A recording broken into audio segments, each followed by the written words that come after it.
This episode of Anxiety Slayer is brought to you by the Anxiety Slayer Academy, offering 30% off our popular How to Calm Your Fragile Mind course. Get the course at anxietyslayeracademy.com and use the coupon code SPRING to get your 30% off. Today we're exploring the power of choice for protecting your mind as seen through the lens of Ayurveda, the ancient Indian system of medicine and wellness. Welcome back, Ananga. Hey, Shan. I'm so excited to be digging into more about Ayurveda and the mind, and you are the perfect person to talk to about this. And with so many requests to share more about Ayurveda, this is a lovely space to begin with, digging into the three gunas and how we can empower our mind. Yeah, this is one of my absolutely favorite topics, and it's the bedrock of Ayurvedic psychology, the Ayurvedic understanding of the mind. We've talked about the doshas, the mind-body types, and how they have their different psychological propensities, but when you bring in this factor as well, the gunas, then you get much more nuance, and it becomes very, very interesting. Ayurveda teaches that our minds are influenced by the interplay of three gunas. Sattva, Rajas, and Tamas are their names. Sattva represents purity, clarity, and harmony. Rajas embodies activity, passion, restlessness. And Tamas signifies inertia, darkness, and stagnation. Guna is a Sanskrit word which is translated in various different ways, but the most common one is quality. So three qualities of material nature, and we can see these qualities through everything. We can see them in trees, in food, in herbs, in animals, in the way we think, in the colors in our life. And we'll go into this later in a bit more detail, but just to give that initial idea of how broadly the gunas affect our life, these three qualities of nature. And sometimes they're described as being like three primary colors. I don't know if you ever did this, Shan, but when I was a kid, I used to go up to the TV and put my eye right on the screen. And I used to like looking at those three dots. You were quiet and then you laughed. So I think it was just me. You didn't do it, did you? I think it may have been just you, my love. It was just me. Okay, well, if you had done it, you'd have seen these three colors, green, blue, and red. And then when you back off, those three colors make up a vast array of moving images and pictures. So that's a simple idea of how the modes work. And it's important to realize that in today's fast-paced world, it's easy to get swept up in the chaos of daily life. And this is when we allow Rajas and Tamas to dominate our minds by being swept up in that space or in that news story or in that eclipse or whatever is happening. But by making conscious choices that are more in alignment with sattva, we can protect our minds and cultivate a sense of peace and balance. And that's really what we're digging into today. We want you to understand what these gunas are and how you have choice in being more consciously aligned with sattva. Yeah, and it's very experiential as well. There's things that we're going to cover that you might think, oh, I've done that, and I did feel it lifted my mind. So it's there, we're living it. We're living within these characteristics, these qualities. For me, it's been life-changing to have this understanding of the interplay of influence and choice, that we have these qualities that influence us, and then we have the opportunity to make choices that put us under better influences.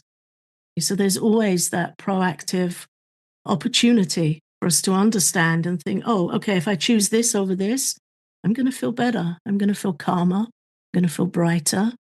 And that's really where the significance of these gunas, these qualities, comes in with these teachings from Ayurveda.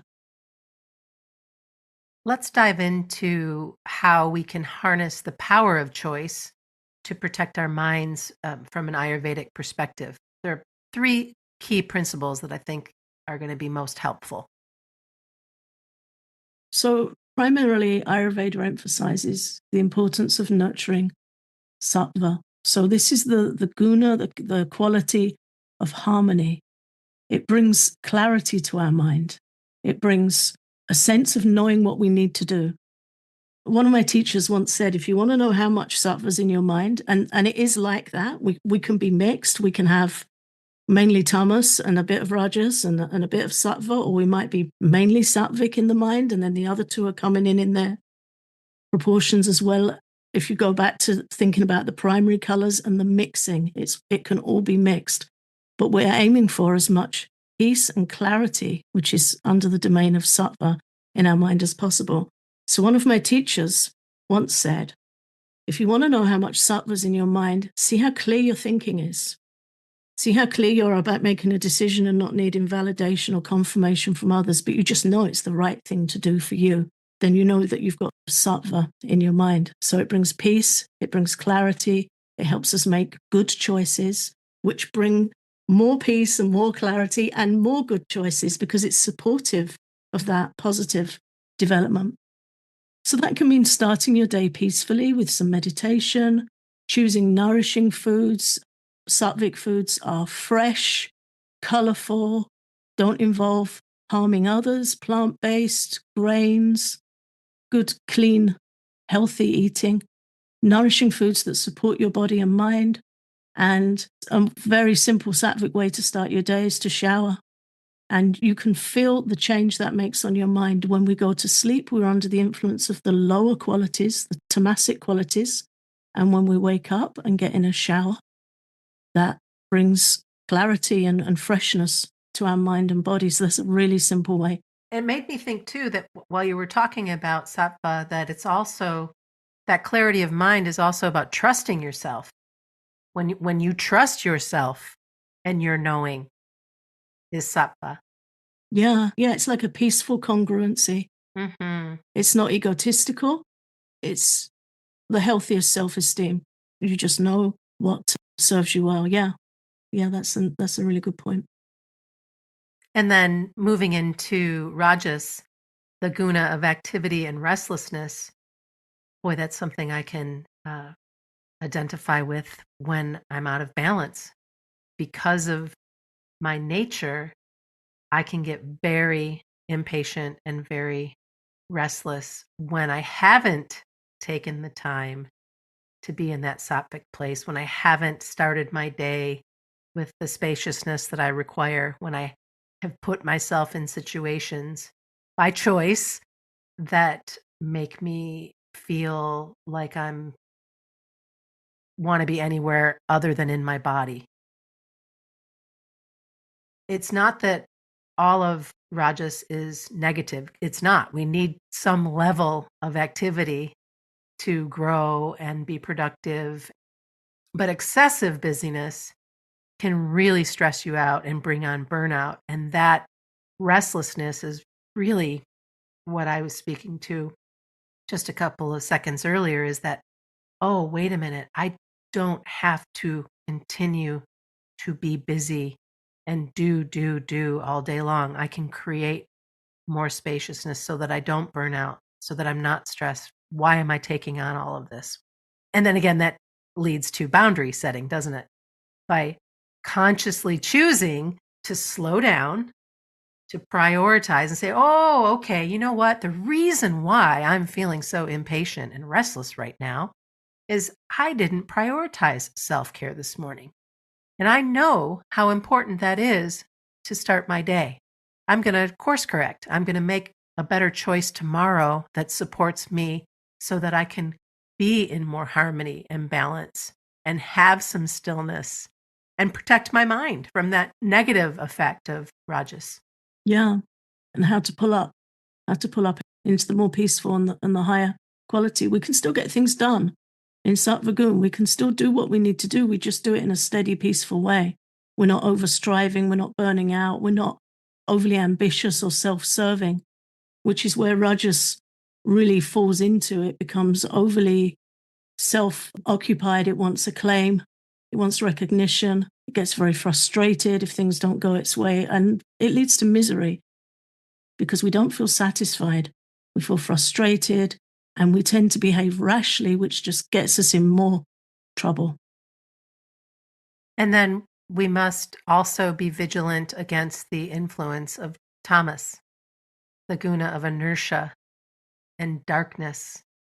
Just think about being in that space of being a couch potato, just being lazy and apathetic and just not really wanting to do anything more than what they call now bed rotting. Oh, wow. That's a new phrase that yeah, that's Thomas. that I've been hearing. That's Thomas, where people are just laying in bed scrolling or laying in bed watching one show after the other, or just having an absolute zero motivation to do anything else.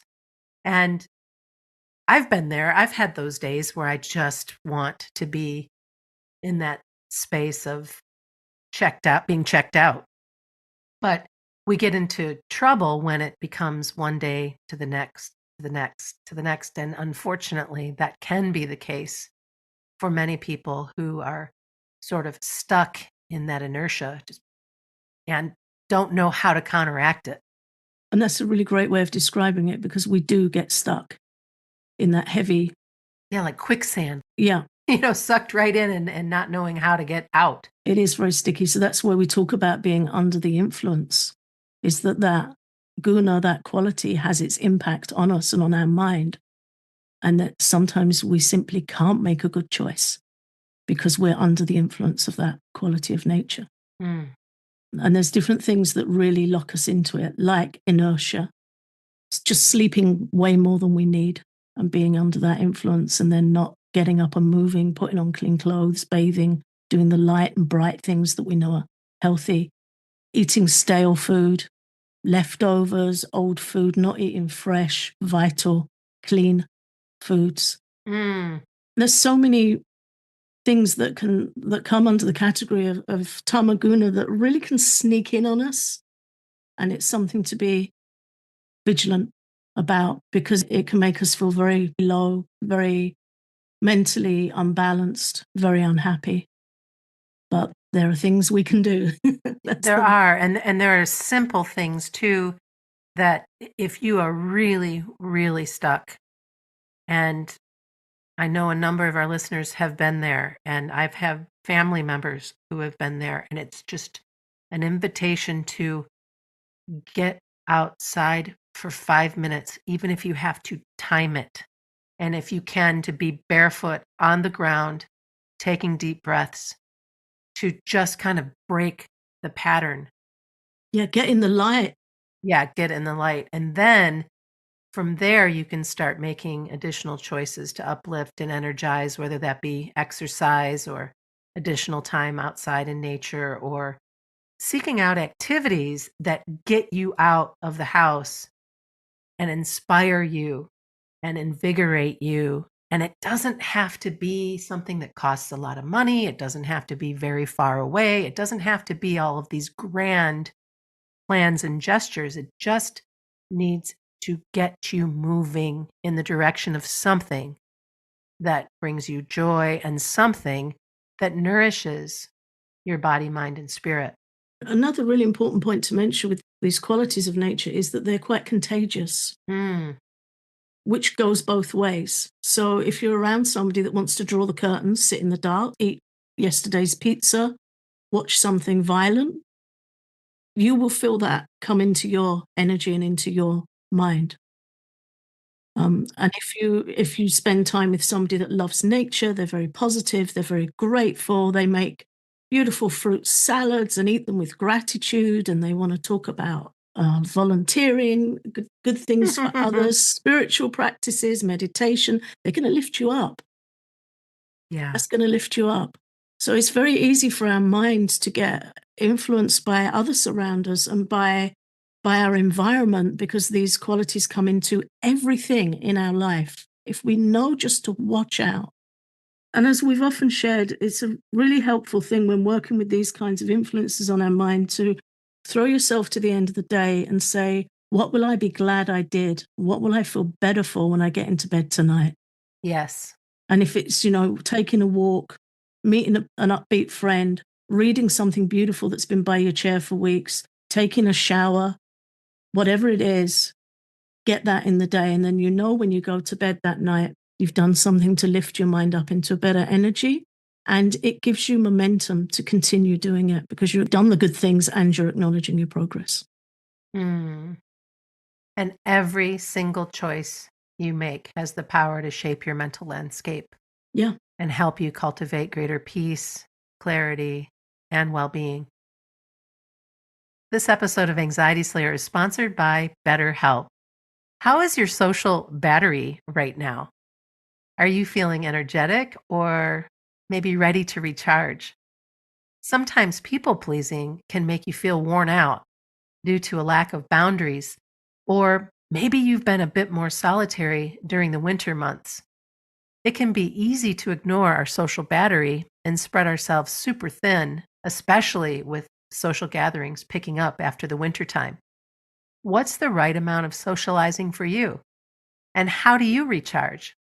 Maybe you thrive around people, or maybe you need some more alone time. Therapy can give you the self awareness to build a social life that doesn't make you feel depleted. Therapy can be helpful for setting boundaries, and it empowers you to be the best version of yourself. It isn't just for those who've experienced trauma. If you're thinking of starting therapy, give BetterHelp a try. Just fill out a brief questionnaire to get matched with a licensed therapist, and you can switch therapists at any time for no additional charge. Find your social sweet spot with BetterHelp. Visit betterhelp.com/slayer today to get 10% off your first month. That's BetterHelp, HELP.com/slayer. Let's explore a little bit more different mind types according to the three gunas. So we have a beautiful passage here from one of our favorite books by Dr. David Frawley called Ayurveda and the Mind. And on our Patreon, we shared about this book in some detail. We had a really great conversation about it. So firstly, sattva. Dr. Frawley teaches that to have sattva predominant in our nature is the key to health, creativity, and spirituality. He says that sattvic people possess a harmonious and adaptable nature, which gives them the greatest freedom from disease on both a physical and mental level. They are inclined towards balance, and they're considerate to others, and they take care of themselves. And they see all life as a learning experience and look for the good in all things. Even in adversity and challenges, they strive to understand. Even when there's illness in the body, they strive to understand and not merely suppress. And Rajas seems like a good one for me to tackle. Rajasic people have good energy, but can often burn themselves out through excessive activity. And their minds are usually going at a pretty quick pace and can become agitated. These folks are seldom at peace. They're just go, go, go, go, go. These are the people, the friends that you have, or the family members who have super strong opinions and seek power over others, often regardless of the means. They are impatient, inconsistent in dealing with their problems, and really don't want to take the time or responsibility to get well. You'll hear lots of excuses from these folks, and they'll often blame others for their problems, including their therapists, the people who nothing is ever good enough. And while Rajasic people can accomplish their goals and are generally in control of their lives, if they're not balancing things out by working on their spiritual purpose and being awake to consciousness, they can easily be dominated by the ego and be in that space of just ego, ego, ego in the pursuit of whatever it is they want, whatever material things, whatever they define as happiness. And life can sometimes bring them shocks that cause great suffering, especially when they feel like they've lost control. These people love to be in control. The other thing that I've noticed about Rajasic people, and maybe you have too, Ananga, is that even when they reach their goals, it's kind of a footnote. Like, okay, been there, done that. They're still not happy. They're still not rejoicing in whatever that they've created because they're on to the next thing before they could even think about celebrating what they've just created. Yeah, which is why the Vedic texts describe this quality of rajas as bringing misery, because there's no satisfaction and there's no mental peace. But you're just trying. It's like, no, if I sort this thing out, if I do this, if only this person would just behave as I told them, and we're just at war all the time because we can't control. The point you just made about shocks, I'd like to touch on that briefly. That's something we see very often with the Pitta mind-body type, which is an achieving type. It's an intelligent achieving type, so it tends towards a rajasic nature. When anxiety manifests in a Pitta person, it's always a huge shock. Mm-hmm. It doesn't fit with their outlook on life. They can feel it's ridiculous to suggest that the symptoms they're experiencing are anxiety. You know, if you're really rajasic, you're going to think that anxiety attacks are for wimps. So that's a huge shock. The way that shock comes is quite intense, and it can come in a variety of different ways. And it can come from just running, pushing through until you can't, and then it hits you. Very interesting that the way this palette paints out and gives us these descriptions of life experiences. And the final gunas to explore is tamas, or ignorance. Tamasic types of people have deep-seated psychological blockages. Their energy and emotion tends to be stagnant and repressed, and they really don't know what their problems are. They don't seek proper treatment and usually have poor hygiene or poor self-care habits. They accept their condition as fate, kind of, this is what it is, this is who I am, this is how I am, and don't take advantage of the methods that are available, the suggestions that could really help them alleviate a lot of what they're wrestling with. And tamasic types also allow other people and negative influences to dominate them. And they don't have any interest in being responsible for their own lives. They prefer not to deal with their problems and will not really let others know about them. So they just kind of sit with their own stuff.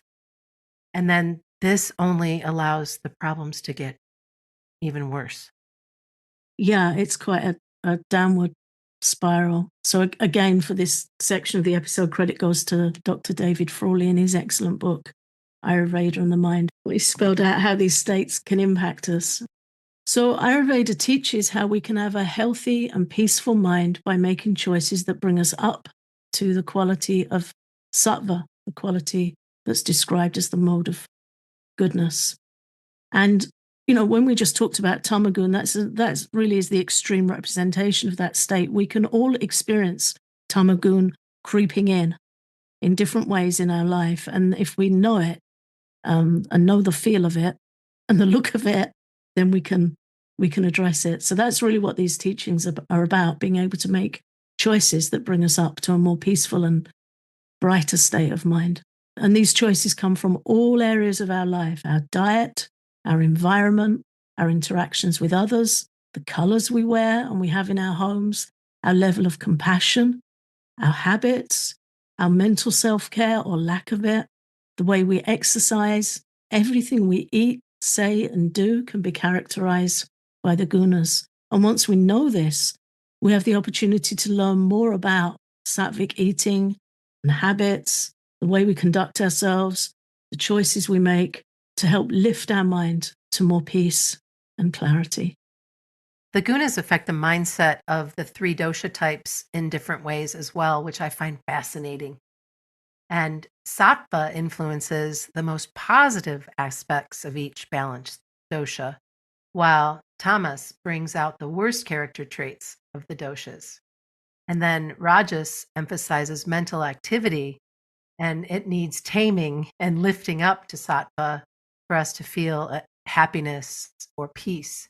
So again, this brings us back to the choices that we're making and to have the ability and our choices to be in that space of more balance.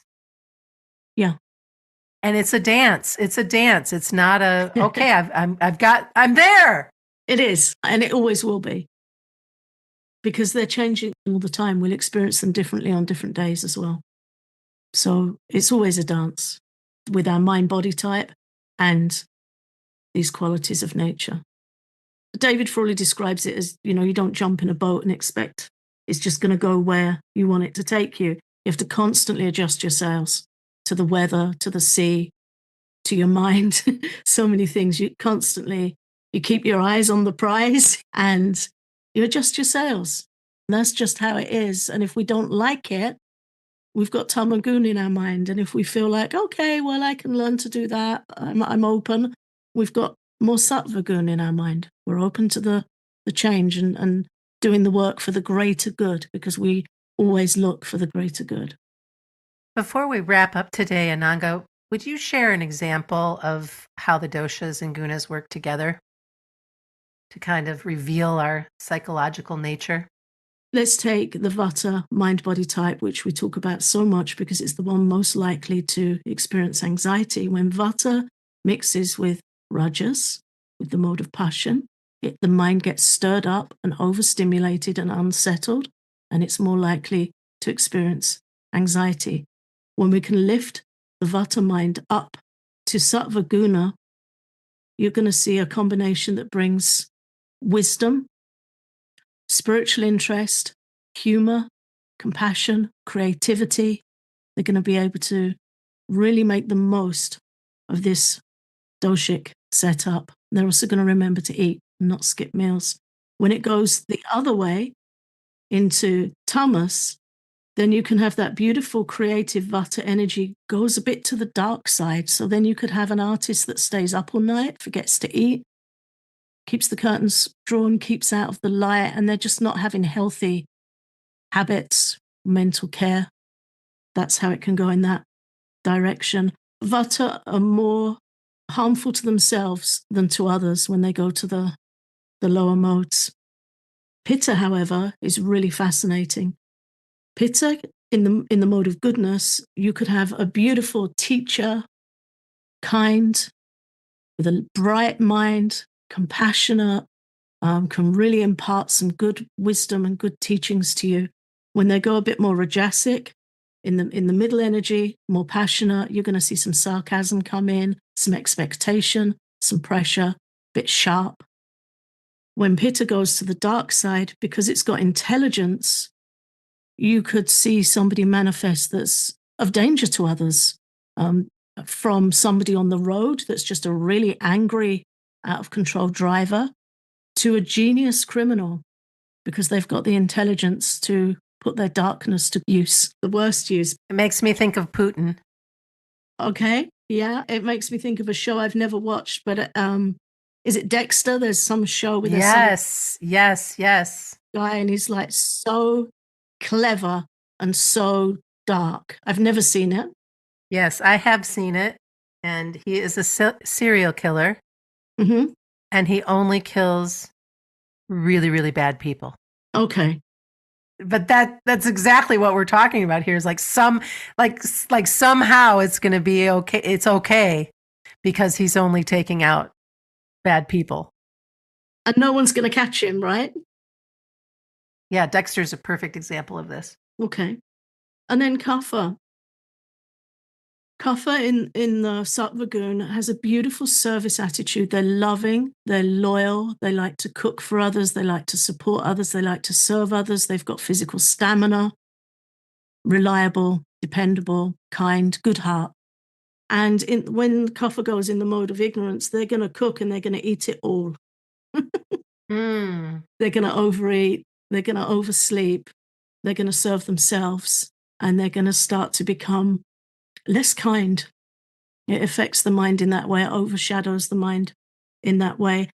And again, these things can all be, I'm giving quite extreme examples, but they can all be quite subtle. And this is the benefit of knowing this science of the qualities of nature, so that we can watch ourselves. Sure. And if we think, we're sleeping a bit too much, or we're laying in a bit longer in the morning, and then our mind becomes grouchy and a bit low, then we know it's time to get up, throw the curtains open, put some nice music on, get in the shower. The idea is that we can notice patterns and then help ourselves. And drawing to a close, you can empower your mind. You might want to listen to this episode again and be sure to look at the show notes and really think about your life and where you are in this space and what you might do to enjoy a more sattvic life, because there are simple changes that you can make. And if you need additional support, reach out to us. We'll share additional resources with you. And you might even consider checking out our Patreon for even more information and additional pieces about Ayurvedic psychology. Yeah, there is some on Patreon, and there will certainly be more. There's the discussion on Ayurveda and the mind. And this week I'm going to be sharing an exploratory writing practice that can help us learn about our gunas and our influences and choices, and support us in noticing patterns and lifting our mind up. That's super potent. Thank you, Ananga. Thanks for listening to Anxiety Slayer. Just a quick reminder that you still have 2 days to get 30% off our popular course, How to Calm Your Fragile Mind. You can get the course at anxietyslayeracademy.com. Just use the coupon code SPRING and the discount will be taken at checkout.